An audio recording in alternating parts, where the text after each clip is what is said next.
सभी हैं विद्वान यहाँ पर, कोई किसी से कमज़ोर नहीं, लेकिन जो तुम में है उसका कोई जोर नहीं।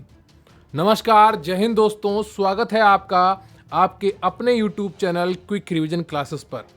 वीडियो 2018 का री एग्ज़ाम हो, पीईटी 2023, एसएससी सीजीएल, पीसीएस, इन सभी के लिए राष्ट्रपति टॉपिक काफ़ी महत्वपूर्ण होता है। यहाँ से अक्सर परीक्षा में प्रश्न पूछ लिए जाते हैं। ये सभी अनुच्छेद जो आज आपको पढ़ाए जाएंगे 52 से 62 तक सभी इंपॉर्टेंट है ऑलमोस्ट, और यहाँ से प्रश्न पूछा ही जाता है। इसके अलावा राष्ट्रपति से जुड़े हुए आप कुछ महत्वपूर्ण एमसीक्यू भी करेंगे, जिससे ये पूरा जो टॉपिक है वो आपका कंप्लीट होगा। तो प्लीज़ वीडियो को लाइक कर लीजिएगा, चैनल पर नए हैं तो चैनल को सब्सक्राइब कर लीजिएगा, क्योंकि प्रश्न यहीं से आएगा। पढ़ेंगे आप मेरे साथ तो आपको यकीन आएगा। तो चलिए बिना वक्त गवाए शुरू करते हैं आज का ये वीडियो।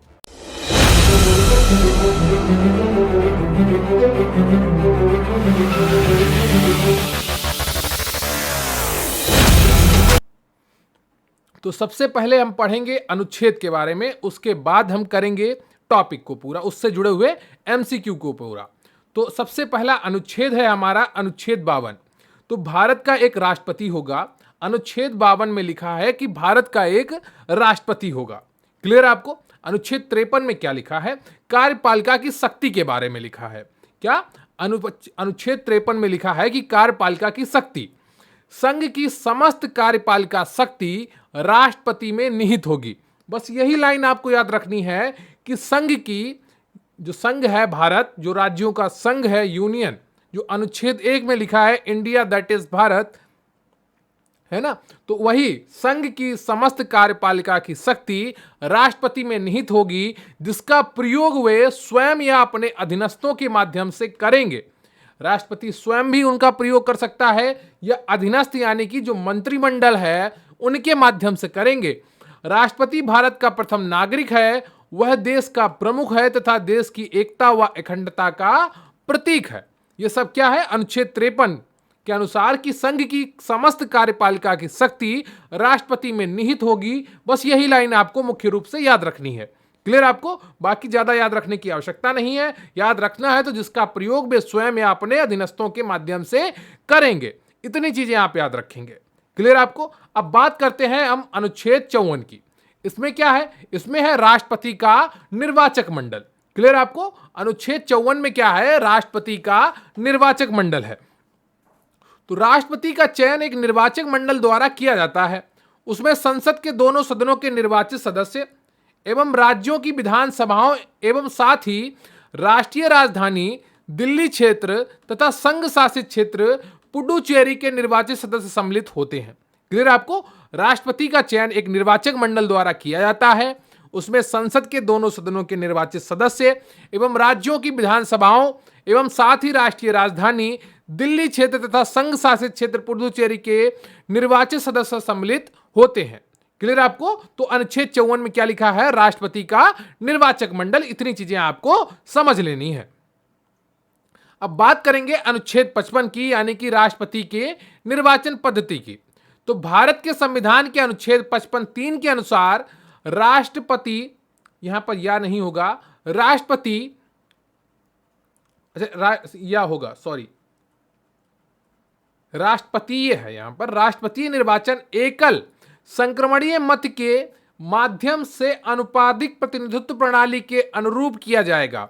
यह आपको जो राष्ट्रपति के निर्वाचन पद्धति है यह याद रखनी है कि एकल संक्रमणीय मत के माध्यम से अनुपातिक प्रतिनिधित्व प्रणाली के अनुरूप किया जाएगा, और ऐसे निर्वाचन में गोपनीय मतपत्रों द्वारा मतदान किया जाएगा। यह राष्ट्रपति की निर्वाचन पद्धति किसमें दी गई है?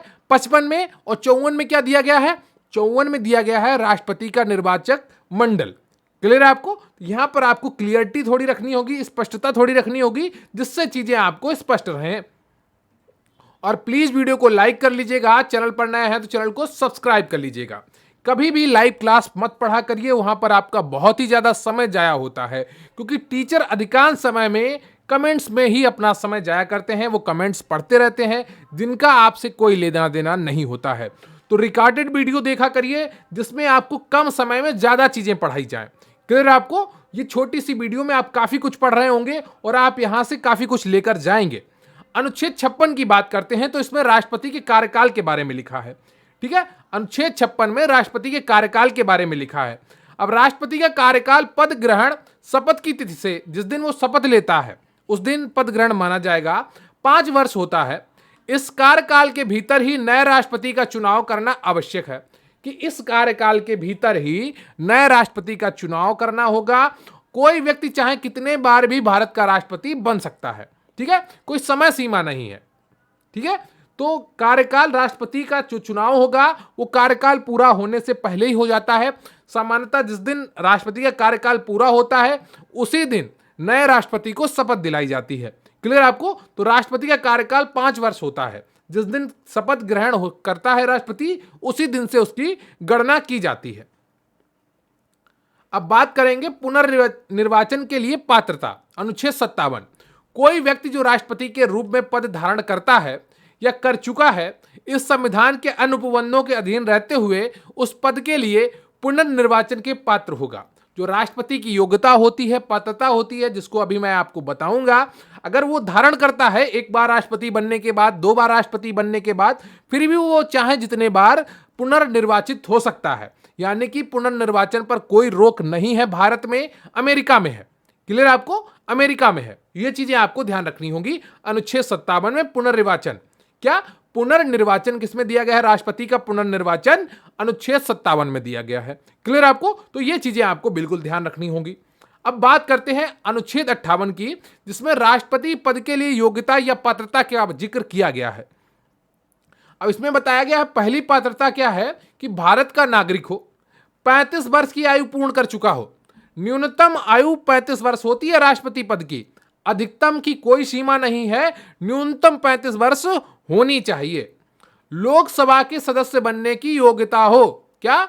राष्ट्रपति वही बनेगा जो लोकसभा की सदस्य बनने की योग्यता रखता हो, लेकिन शर्त यह है कि 35 वर्ष की आयु पूर्ण कर चुका हो, लाभ के पद पर ना हो, किसी भी लाभ के पद पर ना हो। लाभ के पद को संसद परिभाषित करती है। क्लियर आपको?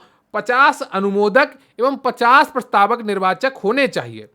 जो वोट डालने वाले होते हैं जो राष्ट्रपति के चुनाव में, उन्हीं में से 5 अनुमोदक हों और 5 प्रस्तावक हों, और वो दिवालिया ना हो। इतनी 6 पॉइंट हैं मुख्यतः जो राष्ट्रपति पद के लिए योग्यता या पात्रता का निर्धारण करते हैं अनुच्छेद 58 के अनुसार। क्लियर आपको? आपको मुख्यतः याद रखना है कि अनुच्छेद 58 में राष्ट्रपति के पद के लिए योग्यता या पात्रता का जिक्र है। सबसे पहले का वो भारत का नागरिक हो, 35 वर्ष की आयु पूर्ण कर चुका हो, लाभ के पद पर ना हो, 50 अनुमोदक एवं 50 प्रस्तावक निर्वाचक होने चाहिए। ये चीजें आपको स्पष्ट रूप से याद होनी चाहिए। और पागल ना हो। क्लियर आपको? क्या? पागल ना हो। दिवालिया यानी कि कंगाल ना हो, किसी बहुत ज्यादा कर्जा ना ले रखा हो और भरने की स्थिति में ना हो, और पागल ना हो। ये चीजें देखनी होंगी। अगला अनुच्छेद आता है अनुच्छेद 59 यानी कि 59।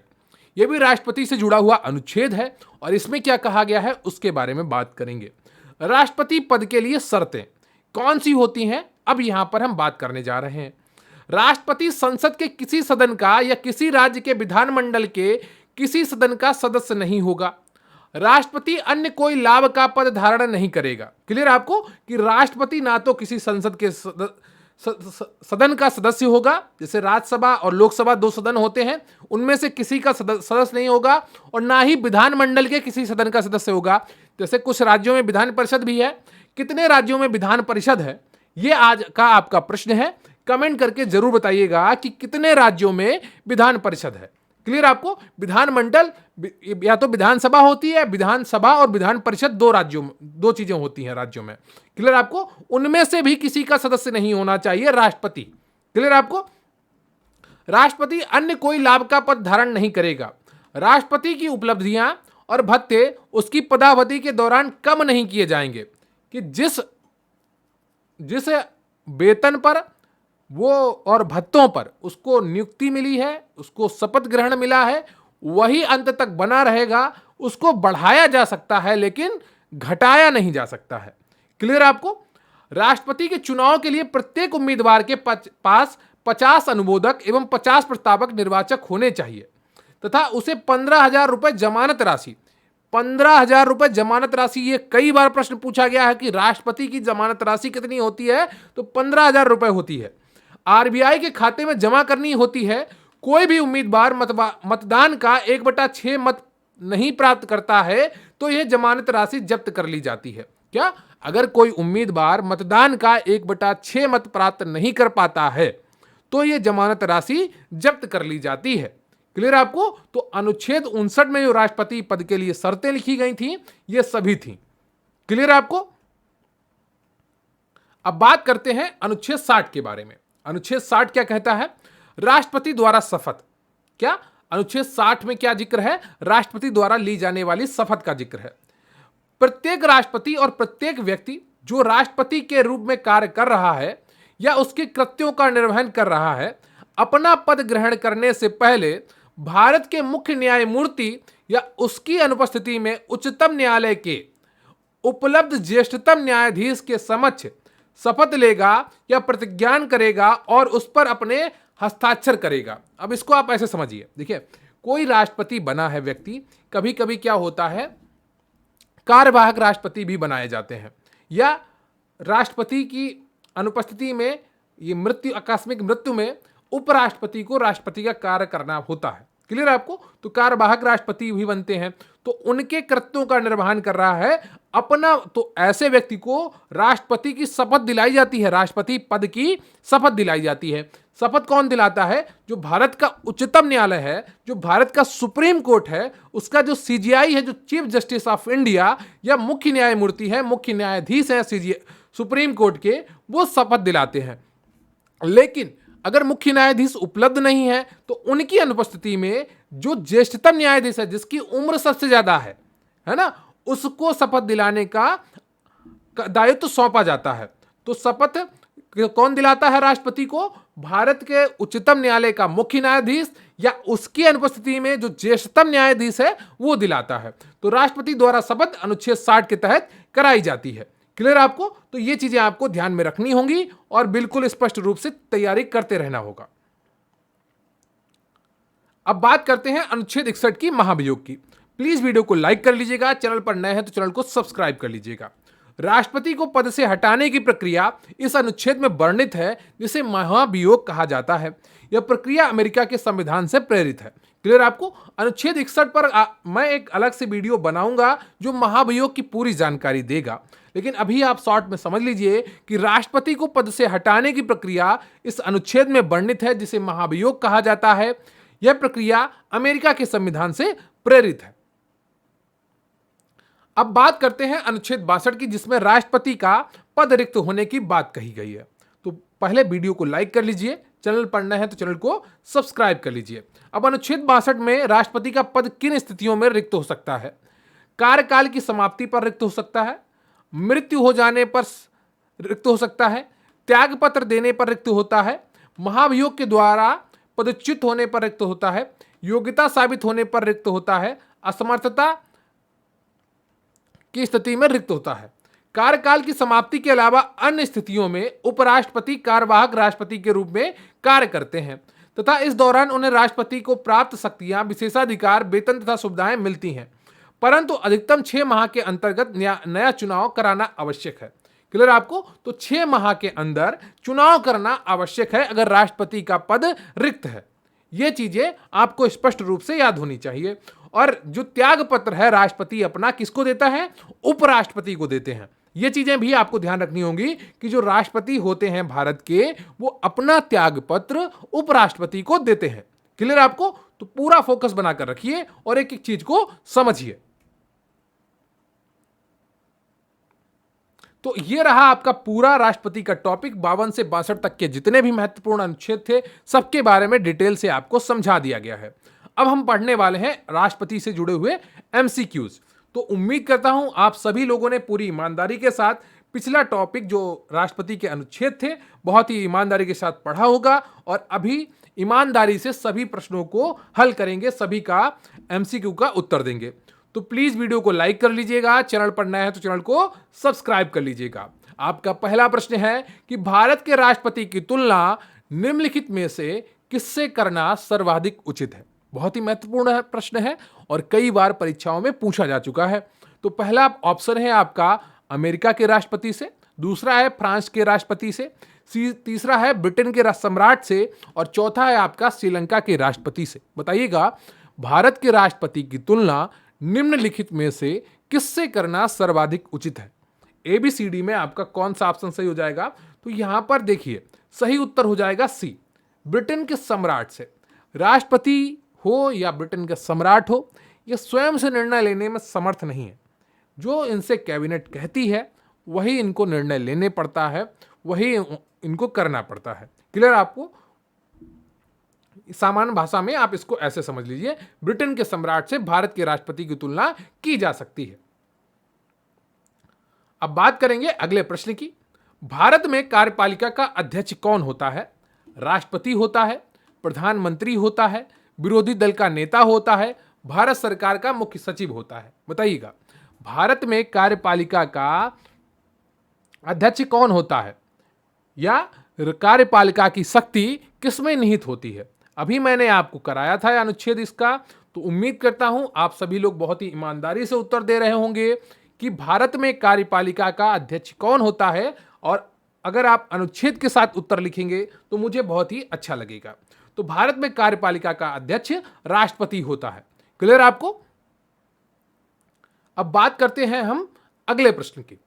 अगला प्रश्न है, संघ की कार्यपालिका शक्ति निहित होती है क्या प्रधानमंत्री में निहित होती है, या राष्ट्रपति में निहित होती है, या मंत्रिपरिषद में निहित होती है, या संसद में निहित होती है? बताइएगा, संघ की कार्यपालिका की शक्ति निहित होती है, किस में निहित होती है? तो राष्ट्रपति में निहित होती है। क्लियर आपको? राष्ट्रपति में निहित होती है।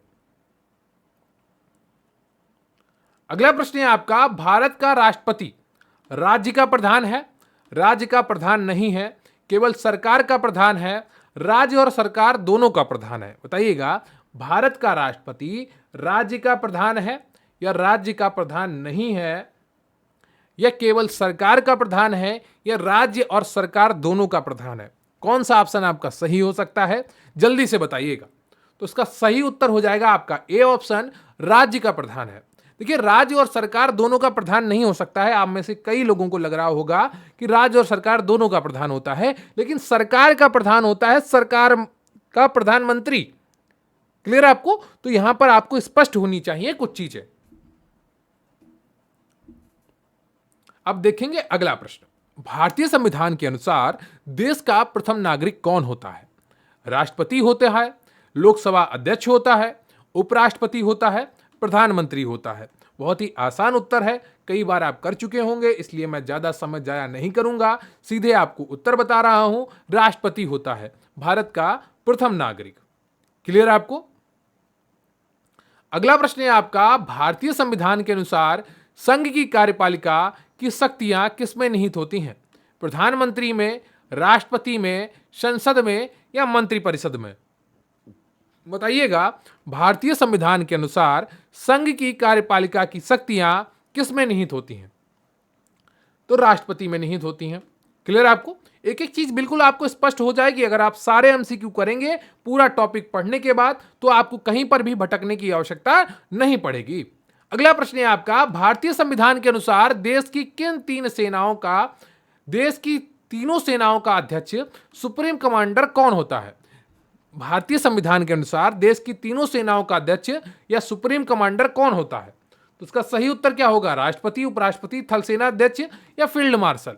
बताइएगा। तो इसका सही उत्तर है आपका ए, राष्ट्रपति। अब यहां पर एक ऑप्शन और भी आपका जुड़ सकता है, चीफ आर्मी स्टाफ डिफेंस जो बनाया गया है, ठीक है, चीफ आर्मी स्टाफ, लेकिन यहां पर राष्ट्रपति ही होगा। क्लियर आपको? अगला प्रश्न है आपका, भारत का राष्ट्रपति होता है भारत का वास्तविक शासक, राज्य का संवैधानिक अध्यक्ष, राज्य और सरकार का अध्यक्ष, या बहुमत दल का नेता? बताइएगा, भारत का राष्ट्रपति होता है। तो भारत का राष्ट्रपति क्या होता है? 8वें प्रश्न का उत्तर आपको देना है और बहुत ही आसानी से देना है कि राज्य का संवैधानिक अध्यक्ष होता है। क्लियर आपको? फोकस बनाकर पढ़ते रहिए, एक एक चीज को समझिए और सारी चीजें आपके पक्ष में होंगी अगर आप स्वयं पर भरोसा बनाकर रहेंगे, निरंतर परिश्रम करते रहेंगे। भारतीय सशस्त्र सेनाओं का सर्वोच्च कमांडर कौन होता है? बहुत ही आसान उत्तर है। क्या राष्ट्रपति होता है, क्या प्रधानमंत्री होता है, या रक्षा मंत्री होता है, या सबसे लंबे समय तक सेवारत सेनाध्यक्ष? तो उसका सही उत्तर है आपका राष्ट्रपति। क्लियर आपको? 9 का सही उत्तर क्या है? राष्ट्रपति। अब बात करेंगे अगले प्रश्न की। भारत के राष्ट्रपति के लिए आवश्यक योग्यता नहीं है। वह भारत का नागरिक हो, वह 35 वर्ष से अधिक आयु का हो, उसमें लोकसभा के सदस्य के लिए निर्धारित सभी योग्यताएं हो, वह संसद के किसी सदन का सदस्य हो। अभी आपको राष्ट्रपति की पात्रता और योग्यताएं पढ़ाई थी, कौन से अनुच्छेद में पढ़ाई थी, क्या आप कमेंट करके बताएंगे? मुझे आपके कमेंट्स का इंतजार रहेगा, जल्दी से बताइए।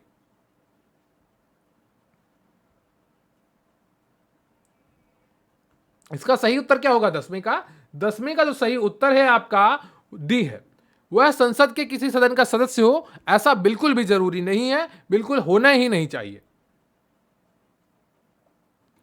अगला प्रश्न है आपका, भारत के राष्ट्रपति के निर्वाचन होने की पात्र बनने के लिए किसी व्यक्ति की आयु पूर्ण होनी चाहिए। कितनी आयु होनी चाहिए? कम से कम इतना आपसे पूछा गया है। ए 21 वर्ष, बी 25 वर्ष, सी 30 वर्ष, डी 35 वर्ष। तो इसका सही उत्तर कौन सा है? डी 35 वर्ष। क्लियर आपको?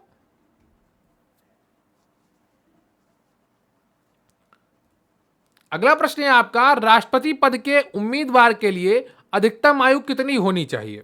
65 वर्ष, 70 वर्ष, 75 वर्ष, या कोई आयु सीमा नहीं? बताइएगा, राष्ट्रपति पद के उम्मीदवार के लिए अधिकतम आयु कितनी होनी चाहिए?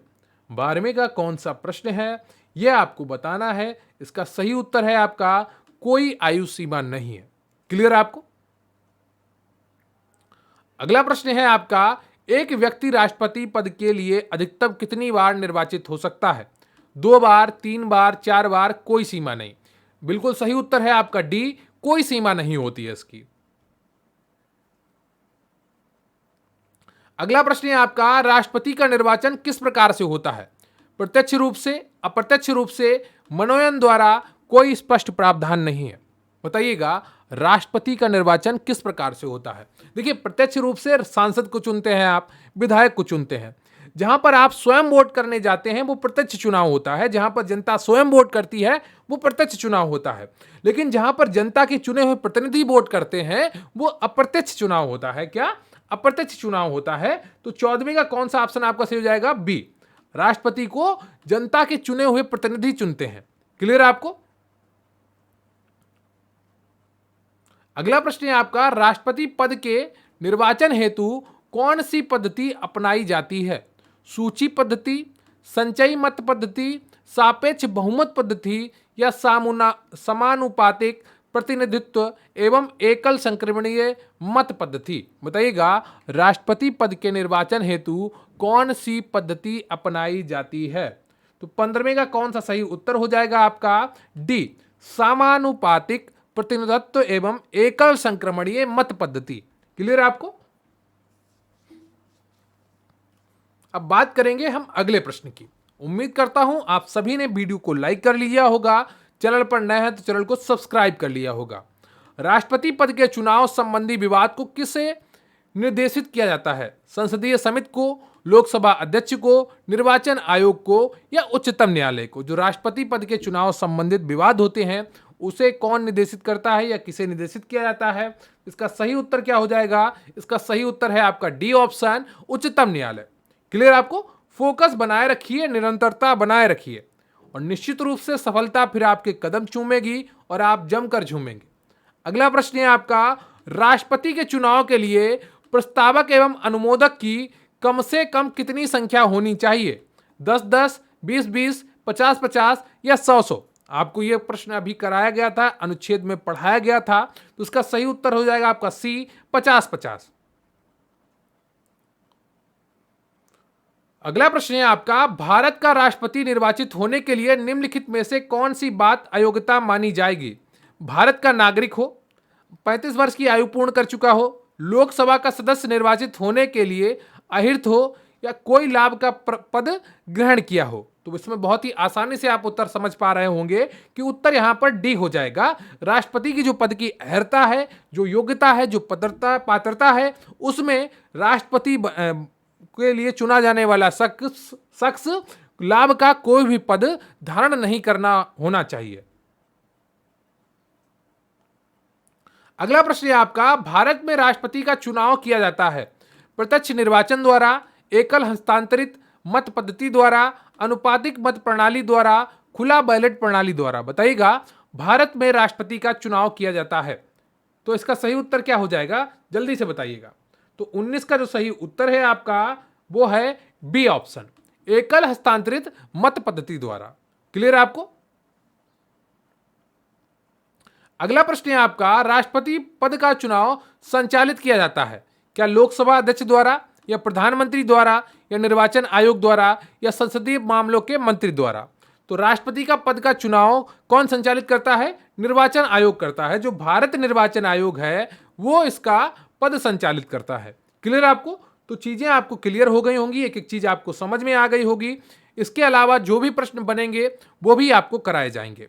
तो video 2018 re exam, PET 2023, SSC CGL, PCS, इन सभी परीक्षाओं के लिए राष्ट्रपति का टॉपिक बहुत ही महत्वपूर्ण है, जहां जितने भी अनुच्छेद थे उनके बारे में आपको डिटेल में बता दिया गया है और उनसे जुड़े हुए एमसीक्यू भी आपको कराए गए हैं। मुझे पूरी उम्मीद है कि आपको ये क्लास बहुत ही पसंद आई होगी, आपने पूरी ईमानदारी के साथ एक एक चीज को देखा होगा। तो प्लीज वीडियो को लाइक कर लीजिएगा, चैनल पर नए हैं तो चैनल को सब्सक्राइब कर लीजिएगा, और जो भी प्रश्न आपसे पूछे गए हैं उनका उत्तर कमेंट बॉक्स में जरूर लिखिएगा। मुझे आपके कमेंट्स का इंतजार रहेगा। तो थैंक यू वेरी मच। जय हिंद, जय भारत।